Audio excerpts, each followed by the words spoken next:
Selamat pagi anak-anak. Apa kabar hari ini? Semoga semuanya dalam keadaan sehat ya.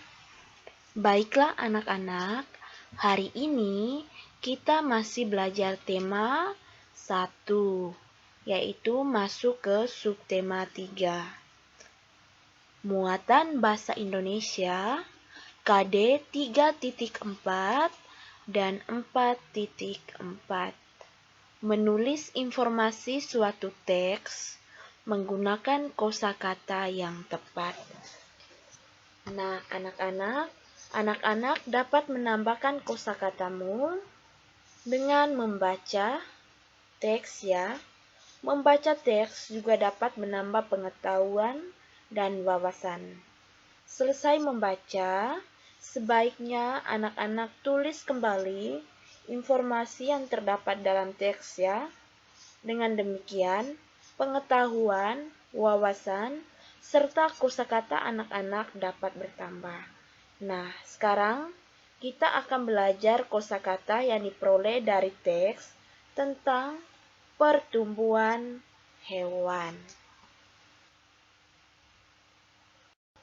Bacalah teks berikut dengan saksama.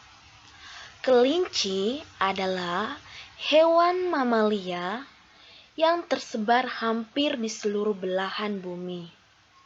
Kelinci biasanya dimanfaatkan oleh manusia sebagai hewan peliharaan. Beberapa masyarakat juga memanfaatkan kelinci sebagai bahan makanan. Kelinci memiliki ciri-ciri, yaitu memiliki daun telinga yang berbentuk meruncing dan tinggi ke arah atas, serta memiliki gigi sepasang gigi depan yang besar. Kelinci biasanya memakan sayur-sayuran seperti wortel. Kelinci bergerak dengan cara berjalan atau berlari. Nah, anak-anak, tadi kita sudah baca bersama-sama tentang pertumbuhan dan perkembangan pada kelinci. Nah, sekarang anak-anak silakan tulis kembali informasi sesuai teks dengan menggunakan kosakata yang tepat. Anak-anak silakan tulis di buku latihan ya. Temukan kosakata dari teks tentang kelinci.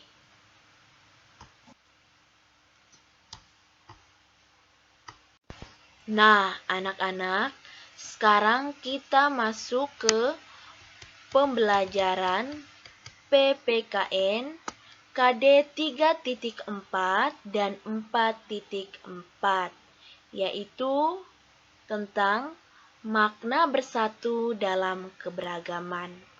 Nah, anak-anak, kita harus mensyukuri dan menghargai keberagaman yang ada.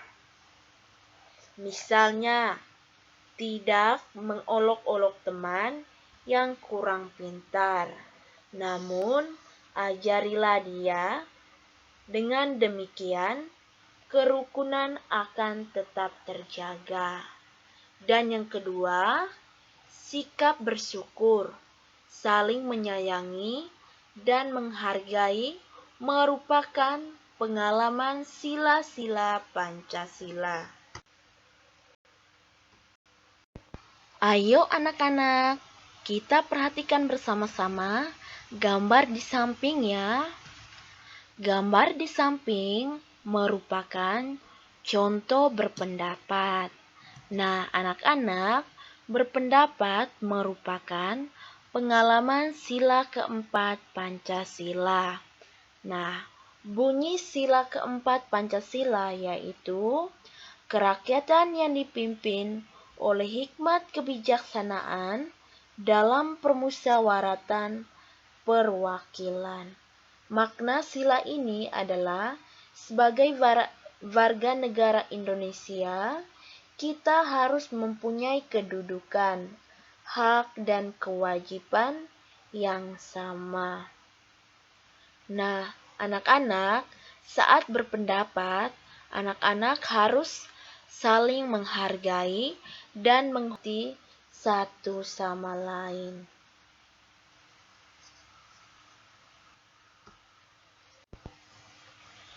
Nah, anak-anak, kita harus mensyukuri dan menghargai keberagaman yang ada. Misalnya, saling menghargai dan menghargai teman. Saling menghargai merupakan pengalaman sila-sila Pancasila. Nah, anak-anak, yang pertama, bersyukur ya. Wujud bersyukur ini merupakan perilaku mengamalkan sila pertama Pancasila. Kemudian, yang kedua, perilaku kemanusiaan. Jika perilaku tersebut didasari rasa kemanusiaan, berarti kita mengamalkan sila kedua Pancasila. Yang ketiga, mempererat persatuan.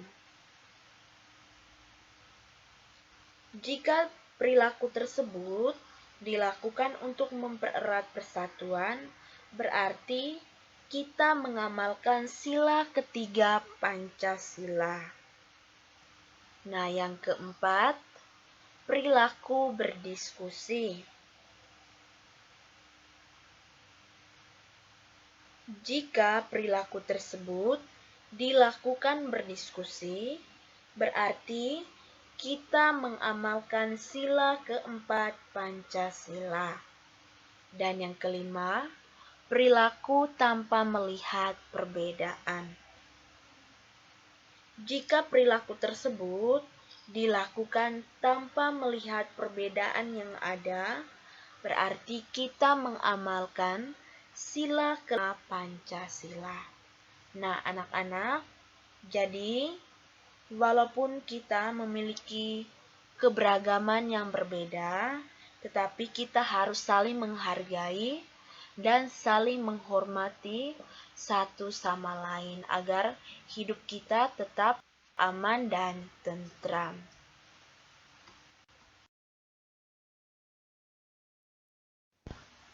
Nah, anak-anak, sekarang kita masuk ke pembelajaran SBDP KD 3.1 dan 4.1, yaitu mengidentifikasi gambar dekoratif pada karya seni daerah.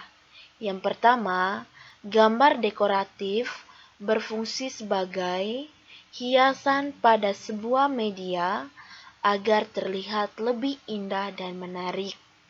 Dan yang kedua, gambar dekoratif banyak ditemukan pada karya seni daerah, seperti kain tradisional, guci, atau perabotan rumah tangga. Nah, anak-anak, perhatikan gambar dekoratif berikut.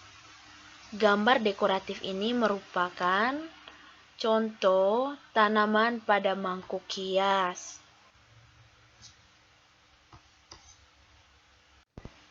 Kemudian yang berikutnya, gambar dekoratif motif ikan. Nah, anak-anak, jadi gambar dekoratif merupakan gambar dengan corak dekor atau hias.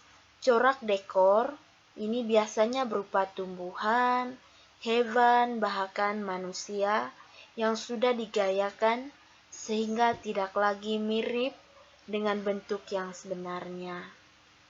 Nah, anak-anak, jadi gambar dekoratif ini digunakan sebagai penghias bidang yang datar, misalnya kertas. Namun, pada perkembangannya, gambar dekoratif tak sekedar jadi penghias saja, namun berfungsi sebagai sebuah karya seni. Nah, anak-anak, jadi Itu tadi penjelasan tentang gambar dekoratif. Nah, anak-anak, jadi materi pembelajaran kita pada hari ini sampai di sini.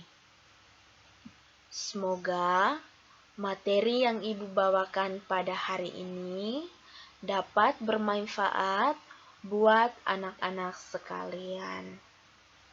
Nah, anak-anak, sampai ketemu di pembelajaran selanjutnya ya anak-anak.